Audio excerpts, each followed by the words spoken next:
السلام علیکم ورحمۃ اللہ وبرکاتہ۔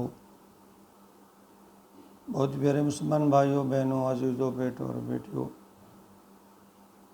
میں غلام مصطفیٰ اپنے یوٹیوب فیس بک چینل پیام اسلام سے آپ سے مخاطب ہوں،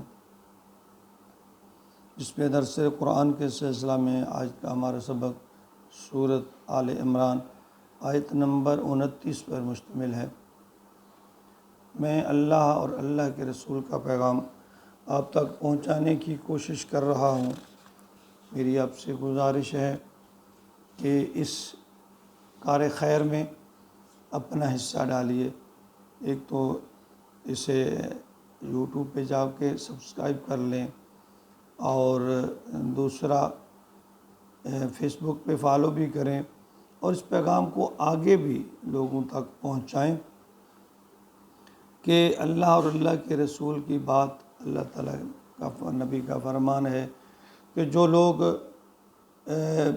میری بات دوسروں تک پہنچائیں گے، ان کے لیے نبی اکرم صلی اللہ علیہ وسلم نے خصوصی دعا فرمائی ہے کہ اللہ تعالیٰ شاد و آباد رکھے انہیں، جو میری بات سنیں، سمجھیں، اس پر عمل کریں اور دوسروں تک پہنچائیں۔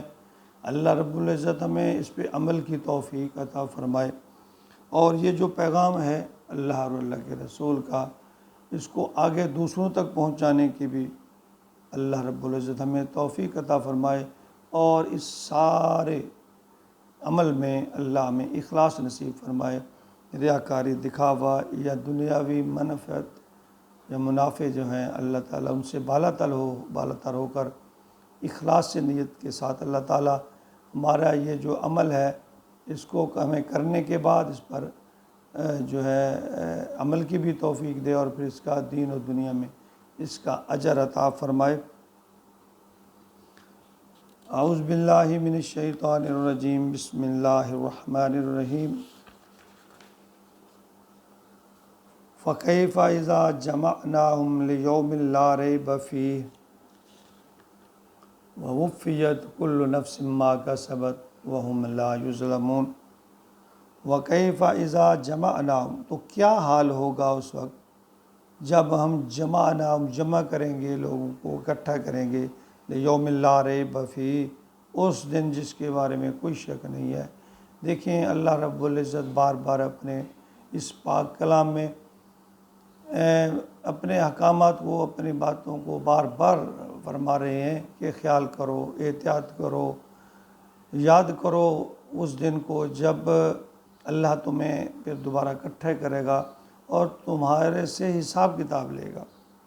مراد قیامت کا دن، اس دن ہر اچھے کام کا اجر اور ہر برے کام پر سزا ہوگی، کیونکہ دنیا میں جب انسان کو موت آتی ہے تو اس کے اعمال کا جو سلسلہ ہے وہ ختم ہو جاتا ہے، منقطع ہو جاتا ہے، اور جو اس نے مرنے سے پہلے تک جو عمل کیے ہوتے ہیں اچھے یا برے، اسی کا ہی نتیجے میں قیامت کے دن فیصلہ ہوگا۔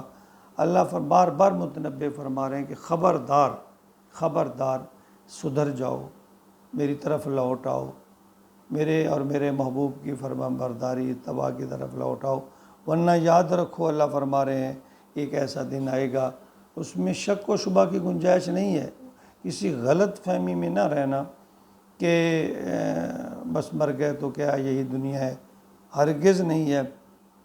اب یہ جو تم اس دنیا میں بیٹھ کر بڑی بڑی بڑکیں مار رہے ہو، زبان درازیاں کر رہے ہو، تو پھر اس دن کسی کی نہیں چلے گی، اللہ کے سوا سب جو حکم ہے وہ بس اللہ ہی کا ہوگا، اللہ ہی کا حکم چلے گا، باقی کسی کی نہیں چلے گی، حتیٰ کہ انبیاء تک بھی اس دن تھر تھر کانپ رہے ہوں گے اللہ کے خوف سے۔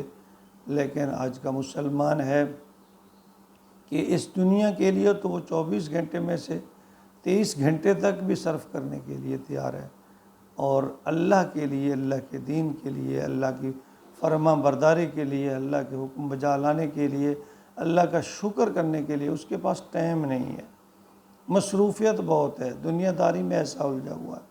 یہ دنیا داری ایک دن بالکل ختم ہو جائے گی اور تیرے میرے کوئی کام نہیں آئے گی۔ جس طرح ہم خالی ہاتھ آئے تھے، خالی ہاتھ ہی لوٹ جائیں گے، یہ جو مال و دولت ہے، جو ہم اتنی کاوش، محنت، دیانتی سے جو ہم حلال اور حرام کی تمیز کیے بغیر جو سب کچھ کر رہے ہیں، یہ ہمارے کچھ کام نہیں آئے گا۔ یہ ہمارے اہل و عیال پچھلے جو لوگ ہیں وہ استعمال کریں گے، اور ہمیں اس کا کسی قدر بھی، کسی طور پر بھی فائدہ نہیں ہوگا۔ ہاں، جو ہم نے نیکی کے کام کیے ہیں، رفع عامہ کے کام کیے ہیں، نیک اولاد چھوڑی ہے، اچھے کام کیے ہیں، وہ ہمارے کام آئیں گے۔ وَوُفِّيَتْ كُلُّ نَفْسٍ مَا كَسَبَتْ، ہر جان کو پورا دیا جائے گا جو اس نے کمایا۔ اللہ فرماتے ہیں بے انصافی نہیں ہوگی کسی کے ساتھ۔ دیکھیں اللہ جو سب سے بڑے منصف ہیں، کیا آپ سمجھتے ہیں کہ ایک انسان دنیا میں خلوص نیت کے ساتھ محنت، کوشش، دین کی خدمت، دین پر عمل، اچھے اعمال، ذکر، صبر، شکر، ان چیزوں پر عمل کرے، تقوی اختیار کرے، عاجزی اختیار کرے، اور اللہ اس کے اعمال کو ضائع کر دیں گے؟ یا وہ لوگ جو اللہ کی مانتے ہی نہیں، اللہ کے ساتھ مقابلہ بازی کرتے ہیں اور صرف دنیا میں الجھے ہوئے، ایک طرف اچھے اعمال، ایک طرف برے اعمال، تو کیا اللہ انصاف نہیں کریں گے؟ کیا اللہ ان لوگوں کی محنت کو ضائع کر دیں گے؟ ہرگز نہیں۔ اللہ فرماتے ہیں کہ ہر جان کو جو اس نے کمایا اس دنیا میں کیا، اس کو پورا بدلہ دیا جائے گا۔ پھر دیکھیں، پھر اس کائنات کا مالک ہی خدا نخواستہ، نعوذ باللہ، اگر انصاف نہیں کر پائے گا تو یہ دنیا اس نے کیسے بنائی، اس دنیا کے نظام کو کیسے چلا رہا ہے؟ ہرگز نہیں، اس غلط فہمی میں نہ آنا۔ دین کے معاملے میں تو ہم یہ سوچتے ہیں بس یار اللہ کرم کر دے گا، وہ بڑا رحیم ہے، اس میں کوئی شک نہیں ہے، وہ رحیم بھی ہے، وہ کریم بھی ہے، اور اللہ نے یہ بھی کہا کہ میں نے انسانوں پر رحمت کرنا اپنے اوپر فرض واجب قرار دے دی ہے۔ لیکن اس کے باوجود جب دنیا کی بات آتی ہے تو پھر ان کا یہ نظریہ ہوتا ہے یار محنت کریں گے تو کچھ حاصل ہوگا، اگر ہم یہیں لیٹے رہیں گے تو کیسے روزی روٹی ملے گی، محنت کریں گے، ہیلا کریں گے تو پھر وسیلہ بنے گا۔ یعنی دنیاوی معاملات جس کے بارے میں اللہ رب العزت نے ذمہ داری اٹھا رکھی ہے، اس کے بارے میں ہم ذمہ داری اٹھانے کی کوشش کر رہے ہیں، اور جس بارے میں جو ذمہ داری ہمارے اوپر اللہ نے ڈالی ہے کہ میں نے جن و انس کو صرف اپنی عبادت کے لیے پیدا کیا ہے، وہ ذمہ داری ہم قبول کرنے کے لیے تیار نہیں ہیں۔ تو یہ ہماری بہت بڑی کم عقلی ہے کہ ہم اس طرح سوچتے ہیں۔ وَهُمْ لَا يُظْلَمُونَ، اللہ فرماتے ہیں کسی سے زیادتی نہیں ہوگی۔ دیکھیں بڑی کلیئر بات ہے، اللہ فرماتے ہیں ہر آدمی کو اس نے جو کمایا ہے، ذرہ چھوٹی سے چھوٹی نیکی اور چھوٹی سے چھوٹی برائی، اللہ کہتے ہیں سب پیش کر دوں گا، سب آپ کے سامنے ہوں گی، اور جو کمایا اس کا بدلہ بھی دیا جائے گا۔ نیکی کم کی ہے تو جزا ملے گی، برائی کی ہے تو سزا ملے گی۔ اس دن ظلم نہیں ہوگا کہ جو آدمی دنیا میں اللہ کی عبادت کرتا رہا، عاجزی انکساری تقوی کی زندگی اختیار کرتا رہا، اللہ نعوذ باللہ اسے جہنم میں ڈال دے، اور جو بس موج مستیاں کرتا رہا، من پسند زندگی گزارتا رہا، دنیا داری میں ہی بس گزارا، تو اس کو اللہ تعالیٰ کہیں گے جنت میں۔ یہ کہ فیصلے اللہ کے ہیں، اس میں ہمیں مداخلت تو نہیں ہے، لیکن اللہ کا قانون بھی ہے۔ اللہ فرماتے ہیں میں کسی کے ساتھ ظلم نہیں کروں گا، کسی کے ساتھ زیادتی نہیں کروں گا، کسی کے اعمال کو ضائع نہیں کروں گا۔ اگر اچھے اعمال کیے ہیں تو ان کا بدلہ ضرور دوں گا، اور اگر برے کیے ہیں تو ان کا بدلہ ملے گا۔ تو اس لیے ہمیں سوچنا چاہیے، سمجھنا چاہیے اور غور و فکر کرنا چاہیے۔ یہ بے تکی، بے جا، من گھڑت باتیں، ان پر عمل نہیں کرنا چاہیے۔ آخرت کے لیے کچھ نہ کچھ کرنا چاہیے، کچھ نہ کچھ نہیں بلکہ بہت کچھ کرنا چاہیے، بلکہ سب کچھ ہی کرنا چاہیے۔ اور اس کا آسان سا طریقہ ہے کہ ہم اپنے تمام اعمال کو نبی اکرم صلی اللہ علیہ وسلم کے طریقے کے مطابق کر لیں۔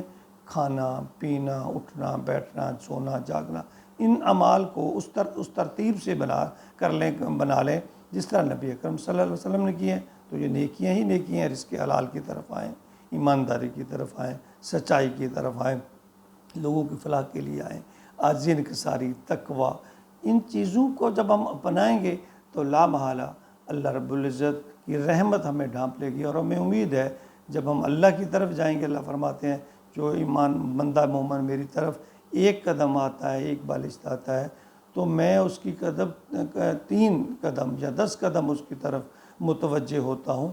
تو جب اللہ کی طرف رجوع کریں گے تو لازماً اللہ کی رحمت جو ہے وہ ہماری طرف آئے گی، بلکہ بھاگ کر آئے گی۔ اللہ اپنی رحمت میں ڈھانپ لیں گے۔ اللہ رب العزت ہمیں آخرت کے لیے کمانے اور اچھے طریقے اور اخلاص سے کمانے اور اللہ کی رضا کے مطابق، نبی پاک صلی اللہ علیہ وسلم کے طریقہ کے مطابق اپنی زندگی کو ڈھالنے کی اللہ توفیق دے۔ آمین یا رب العالمین۔